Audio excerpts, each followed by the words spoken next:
The world's highest security prison, CECOT. The most evil are kept here. Whatever, bro. What you see behind me is the world's strictest and largest prison. This mega prison has a capacity of 40,000. Prisoners here are the most unsafe people you can even imagine. How many people's lives have you ended? 5 to 10. How many? More than 50. MS-13 and many other gangs. These are animals. These aren't people. They're psychopaths, sociopaths. What's with the face tattoos? Like, it's a big thing in this place. What's with the heavy face tattoo? This is Brandon at this point. This is Brandon. What is with the tattoo? What do you mean, bro? Bro, I'm not speaking on anybody. Yo, look, gangs are everywhere. Please, I respect your tattoos, bro. The kind of people we have here. We are about to see the worst of the worst. Welcome to CECOT, the world's largest prison by capacity in El Salvador, which was constructed to imprison the highest profile criminals. Those who enter this prison are destined never to leave alive. There's no way out. How are you gonna come out of this? The reason why this small country of 6 million needs the largest prison is the gangs. Once dominating the country, these gangs faced a dramatic crackdown starting in March 2022.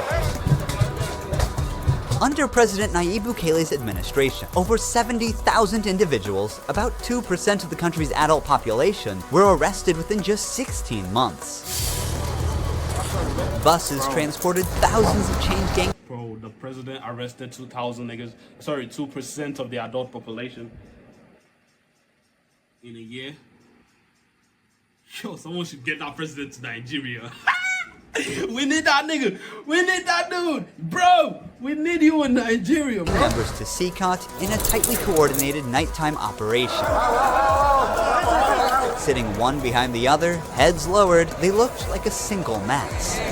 Surrounded by armed guards, none of them dared to resist commands. Their life has changed in a day. In this documentary, we will interview one of them, one of the most ruthless gang leaders, known by the nickname Psycho. 10 minutes. You only have 10 minutes. Built in 2022, this massive prison is made up of 8 separate modules spread over 410 acres of land. Each pair of modules is enclosed by 2 separate 3-meter-high walls with razor wire. The entire facility is surrounded by a towering 9-meter-high wall with a 3-meter-high electric fence carrying... You're not getting out of there. You're not getting out. I'd kill myself.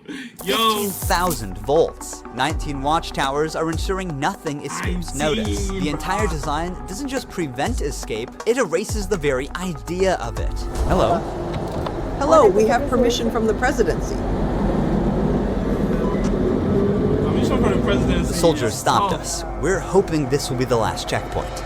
The jammers blocked all signals within a 2-kilometer radius of CECOT, completely cutting off all communication. Over 600 soldiers work only to secure the perimeter.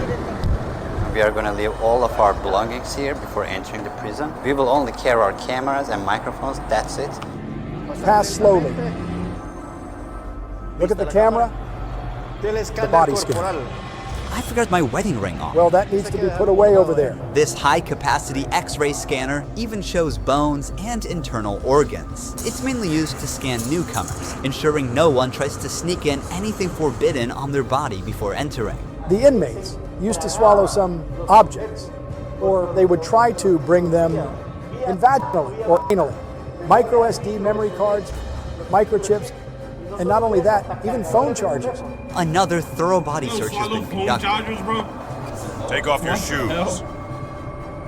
They even inspected inside our socks. It took us around 1 hour just to pass through security, even though we were invited as media after months of applying.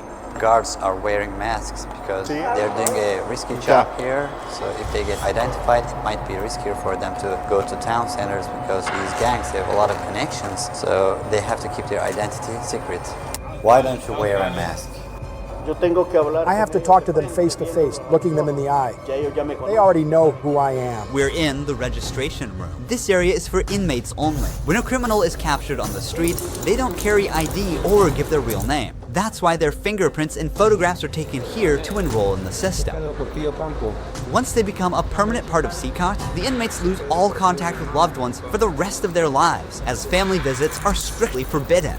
It's also important to note that a small number of innocent people were mistakenly imprisoned during the big crackdown. Because of the no-contact policy, their families have no idea where they are or if they are still alive. For some, this documentary could be their first chance to see a missing loved one.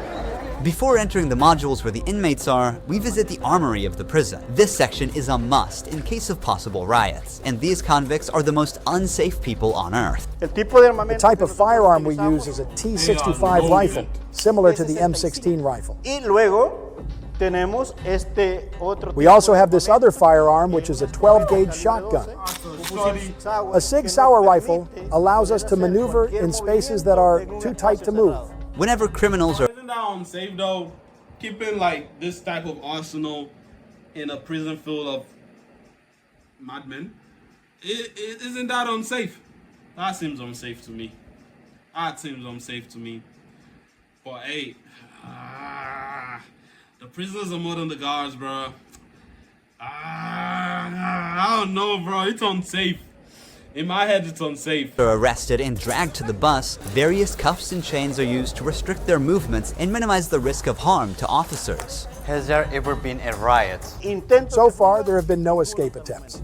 We have the worst of the worst within criminal organizations here. The riot gear consists of a head protection, a face shield, neck protection, an anti-trauma vest, leg protectors, shin guards, and of course, a shield. Generally, in the prisons, we see inmates invent any kind of handmade weapon, like awls or knives. They are fully protected. You can see how he protects his feet.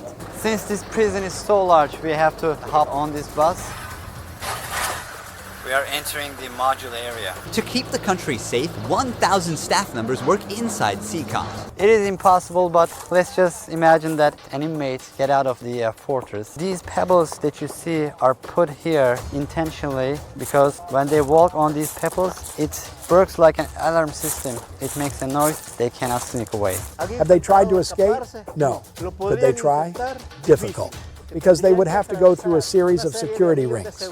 CECOT was built with its own infrastructure in an isolated area, including an electrical and sewage system to prevent external interference. In case of an electricity cut or water supply issue, the cisterns and power plants will maintain operations for up to a week. I'm so excited. We're gonna be face to face with the most dangerous criminals in the world. It's pretty tense. This is a prison system to be emulated, bro. Bro, this is a prison. Imagine a place with with like less rampant gang violence and what's not. With this kind of prison, people go to prison for petty thefts. You would see this place and you know, bro, if I steal this bucket of water, I'm gonna get locked up in this joint. Niggas, the crime rate's gonna drop. It's gonna drop. Just the thoughts of getting locked up in this, nah, hold on. I wouldn't come here crying if it kills me. We are entering one of the modules now. You are seeing the third and fourth modules next to each other. An offender who enters one of these buildings never exits through these doors. In a few steps, we'll be surrounded by more than 2,500 inmates. Bro, it's taking his time not to It's move like careless. stepping in the middle of controlled chaos. This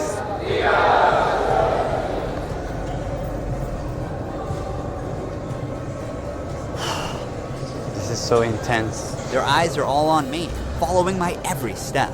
Getting an eye contact with them. There are so many of them. I'm speechless. That dude looks so I can't help but young. feel unease. All of them wear white shirts, shorts, and slippers. They don't have any other belongings. Most are barely out of their early 20s and convicted of serious offenses. Even the most infamous criminals in history have an average of 20 to 30 proven victims. But here, some of the inmates are responsible for hundreds of innocent people's lives. Can I ask the inmates something? No. If you have any questions, I can answer them for you. If they try to communicate with me now, what are you gonna do? I'm not going to allow them. They know from them that subsequently there may be a penalty for not abiding by an instruction. I'm curious to know which of these group leaders I'll be interviewing. It is forbidden for us to pass this yellow line because these are one of the most dangerous human beings on Earth. Without the bars between us, everyone knows exactly what could happen. There are 32 cells in every one of the 8 modules making up the mega prison. Each cell holds around 80 inmates, but the number can go as high as 150. Despite not being at full capacity, the inmates only have 0.5 square meters of personal space each. Prisoners do not have any ventilation rights or courtyards to walk outside their cell. Each inmate... They say you ain't got ventilation rights. You don't got the rights to breathe. Yo, I promise you, if they had this joint in my country, man, it would derail so many crimes, bro. I'd see crime and I'd say no. Holy cow, I'd be dying on the street and they say, yo, you can just steal this joint. No one's gonna be here. Like, yo, God, the rapture happened.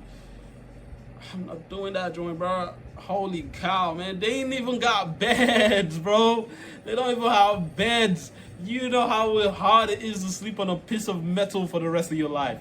Yo, here have been given one of the longest sentences you can even imagine in your life. The only thing that doesn't change that all these inmates will never get outside. They will never see sunlight. The only people are authorized to get inside and outside are the personnel and sometimes media like us. They will never ever leave this building. If you see their look, you can see the emptiness in their soul. They don't have any hope towards future. They look very robotic. Their life is so monotone. This open corner is their toilet area. They have like 2 toilets for 80 inmates. It's literally humiliating these inmates. Like their whole confidence is disciplined here. The same place where they use the toilet is also where they take showers. To clean themselves, they use plastic dippers in a single shared basin. There's no running water in the cells, so the prisoners have to rely on one blue barrel for drinking water. Where they sleep is these metal bunks. No pillow, no mattress. Each prisoner receives just the bare essentials: a white sheet, a uniform, socks, slippers, and a towel. That's it. The prisoners spend their entire days on their 4-level bunk beds. They have stacked tightly, like items stored in a warehouse. As part of hygiene and order, inmates are shaved every 2 weeks by personnel. Long hair or beards aren't just unhygienic, they can also hide sharp objects. Let's take a look. Take off your shirt and line up here. Now they are taking their shirts off. These inmates were once part of the MS-13 and Barrio 18 gangs, which controlled the neighborhoods of El Salvador. These 2 rival gangs spent years extorting money from locals and causing great suffering to Salvadorans. There is Barrio 18, MS-13 gangs all together in one cell. That's right, just like that. The entire module is the same. They all live like this. Outside. Now, what's the point? Yo was rivaling. Oh God, please, I don't want to speak on no gang shit, bro. You see, I've been quiet this whole video. I've just been quiet because I don't want to say something crazy. Because you'll be surprised you'll find one of them in this country. I promise you. But I don't want to say nothing crazy. I just want to say this, bro. No disrespect. I don't want to disrespect nobody. What's the point? After all that rivaling, y'all are locked up in the same cell now. You still rival in the same cell? Nah! You ain't even got a pillow to rest your head on, bro. That's crazy. I can't even lie to you, man. This is dehumanizing. But at the same time, you deserve it. Oh, shit, Jesus. You deserve it, man. You killed so many people. You extorted so many people, bro. You were responsible for so many lives lost, bro. So many pain. You deserve it. Oh, sweet God, Jesus. Entering each other's neighborhood could mean being torn apart. Yet here, they are side by side until their last breath. How do they live without attacking one another? They have to learn how to live together. Here, they are in a prison. They are not on the street. Most of the inmates have tattoos covering their entire bodies, even including their faces, showing their loyalty structure. For MS-13, tattoos often include initial letters or the number 13. Members of the other gang use symbols like 18 or 666, which add up to 18 and symbolize the devil, or they use Roman numerals. Having gang tattoos on one's face is a clear sign that they are one of the most ruthless and high-ranking members of the organization. Crossing paths with such a person on the street is the same as staring death in the face. A spiderweb tattoo represents being caught in the web of justice and serving a long prison sentence. The devil horns tattoo is a dark symbol that that represents these individuals' worship of the devil. Some even claim that they carried out their actions under the devil's command. A teardrop tattoo signifies that the person has ended someone's life. The number of teardrops indicates how many lives they've taken. If there are 3 teardrops, it suggests that the tattoo's owner has taken so many lives that they've lost count. With the phrase "laugh now, cry later," these masks or clown tattoos send a clear message. Stay strong in the face of hardship now and deal with the consequences later. Are all these people truly bad? They're on another level, high-profile criminals who will never change their mentality. If you look at the upside, there's a catwalk area. Guards consistently watch over the inmates from this elevated spot above the cells. If anything suspicious occurs, they will intervene while an extensive network of cameras observes every corner 24/7, ensuring nothing goes unnoticed. The modules are kept lit all day and night for monitoring. When the sun goes down, the lights stay on all the time. They are constantly being observed. I think this is one of the hardest things. When they try to sleep, they use their towels and cover their eyes to block the light. Preacher here is teaching some of the important lessons from the Bible to the inmates. They're doing physical exercise over here. There's a trainer there. This is the only time these inmates get out of their cells. These activities take place for a total of 1 hour per week, under the watch of armed guards. For the rest of the time, For a week? That's like less than 10 minutes a day? You know the damage that's causing to their bodies, bro? Do you know the damage is causing? Man, these niggas stay in their cells all day. And you're telling me they can only go out and move their body around for an hour every week? they are locked inside. They used to control the streets. Now, they can't even take a step with their free will. It's a rotating schedule. There's not enough space, so they can't all go out on the same day. Has there ever been a chaotic incident when these inmates were outside of their cells? So far, nothing. Whenever we focus the camera on a cell, we often catch a prisoner silently mouthing words. Even behind bars, gang members attempt to send orders to the outside. This prisoner was doing just that, but we censored him to block the message. Despite the crackdown, these groups still hold significant power outside. Rumors suggest they have plans for taking revenge by targeting innocent people. But in response, the authorities threaten to impose even harsher measures on imprisoned members. If they do that, there won't even be one meal in prison. Uno. I swear to God they won't eat a grain of rice. Let's see how long their homeboys last inside. Here they get 3 meal times: breakfast, lunch, and dinner. Breakfast is usually beans and rice. For lunch, they get white rice and pasta. And dinner's pretty much the same. The only thing that changes is the drink. There's no nutritious food like chicken or meat. This is the lunch. It's rice, pasta, and 2 tortillas.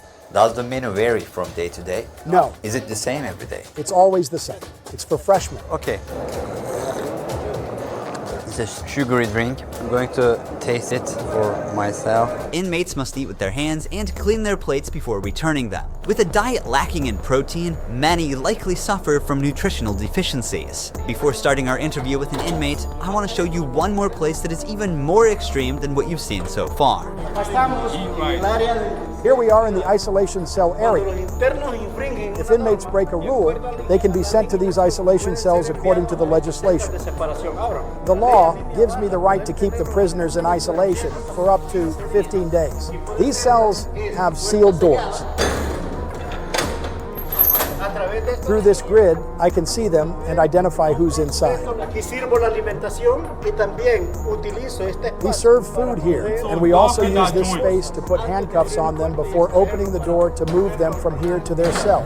Isolation always got me because isolating a person will make them run insane.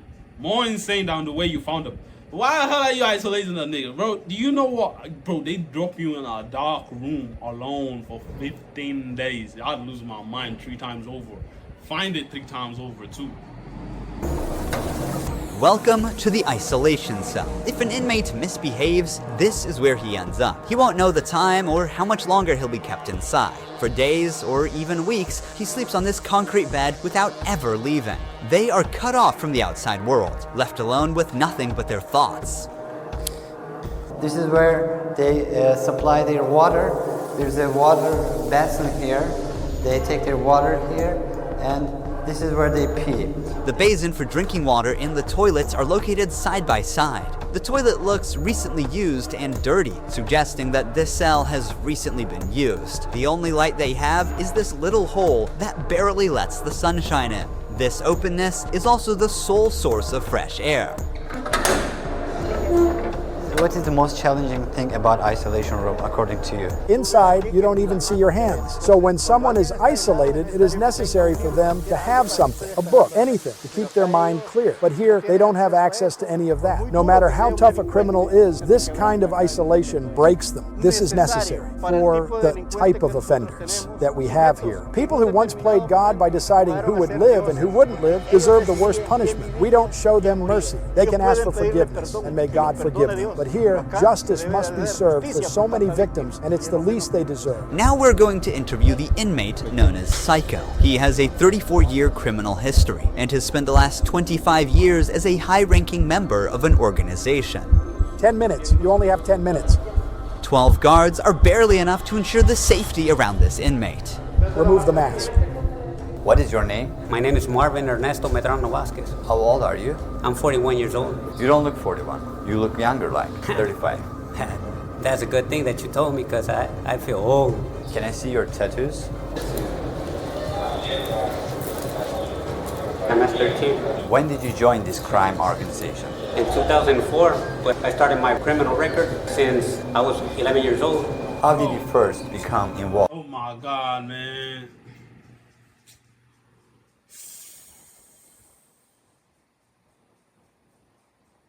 This is sad, but at the same time, I'm like, yo, they deserve this shit. When somebody is born with just a mom and the mom is working, you look for the streets. You look for somebody to help you out. I said, well, my mom's poor. I need some shoes. I need some clothes. And I started robbing. Then I need a father figure because I didn't grow up with my father. And then I looked the group of gangs. Then I did a time, and I came right here to El Salvador, trying to change my life, but I seen that there were more gangs right here, and I started doing the same thing I did upstate, and I got locked up. I've always been one of them persons that wanted to accomplish the things that they put in their mind, and I accomplished everything I had to do right here, but I'm right here. This is how the devil pays the people.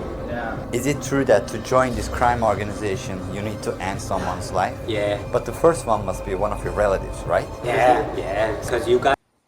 Oh, that's heavy. Oh my God, that's heavy. To join, you gotta kill your family.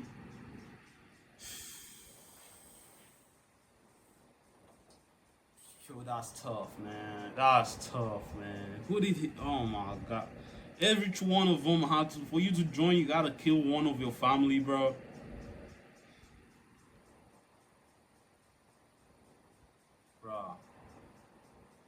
Got to gain territory for your gang. I lost my mom, my dad, my son, everything right here because of the gangs. When I could be with my family, hey, upstate, the United States, a better life. But, you know, we took wrong decisions, and this is the cause of this. That's why I tell the youth, hey, go to school, listen to your mom, listen to your dad. Don't live this life that we live right here. There's no way out. How many people's lives have you ended? Is it 5 or 10? How many? No, if you talk about what you used to do in the jails after, it probably get a few more than 50. Yo. You gotta do it sometimes. How did you become cold-blooded and merciless in time? I can't really respond you with that question. How do you feel about not seeing your family forever since you're in CECOT? I feel bad because I seen my son the last time when he was 5 years old, and he's 21 years old right now. I want to see him. I want to tell him, hey, don't do the same things that your dad did. Look for a good life. People who have fallen victim because of you will never see their loved ones again. You will also never see your family. How do you cope with emotions like missing someone? I feel bad. Sometimes, like I tell you, I lay down on my bed and I think a lot of things, and sometimes I cry. What is your motivation to stay alive here? To one day change my life and look for God in my life. And your life is over. You killed 50 people. You figured, you killed 50 people. 50 people. You ended their life. You want to change yours and find God and go to heaven? Nah, nigga, you done for. You cooked, nigga. You dead. You. Oh my God, you gonna rot in this bitch. And I tell God, hey, forgive me because I did some things. Okay. Finally, we see the sunlight. Honestly, CECOT is a place you will never wish to end up in, even as a visitor. But for the people who victimized Salvadorans, it is now their forever home. These criminals took the innocent people's right to live, and now they're paying for it. The Salvadorian government's message is clear. Crime is no longer tolerated and the punishment is severe. El Salvador once had the highest rate of lives lost due to widespread chaos. During its peak, 104 out of every 100,000 people lost their lives in a single year. Previous administrations agreed to a truce with these groups, but this couldn't bring lasting order. Although the current government's methods are controversial, by 2023, the number dramatically dropped to 2.4 per 100,000 people, placing El Salvador among the safest countries in the world for the first time. So far, the results are undeniable. Peace has returned to the neighborhoods. But what about those who were wrongfully imprisoned? Is it true justice or way to control chaos? Are we seeing a lasting solution or just a temporary fix? For now, the answer remains unclear, and the world continues. They should make another prison just like it. Just like that one, they should make another one. Let me see who don't bro. To watch. Thank you for watching this documentary. See you in the next one. Oh my God, that's heavy, man. That's heavy, man. Oh my days, man. That's crazy. Ooh-wee. I can't lie to you. This isn't a place you want to dream of ending up.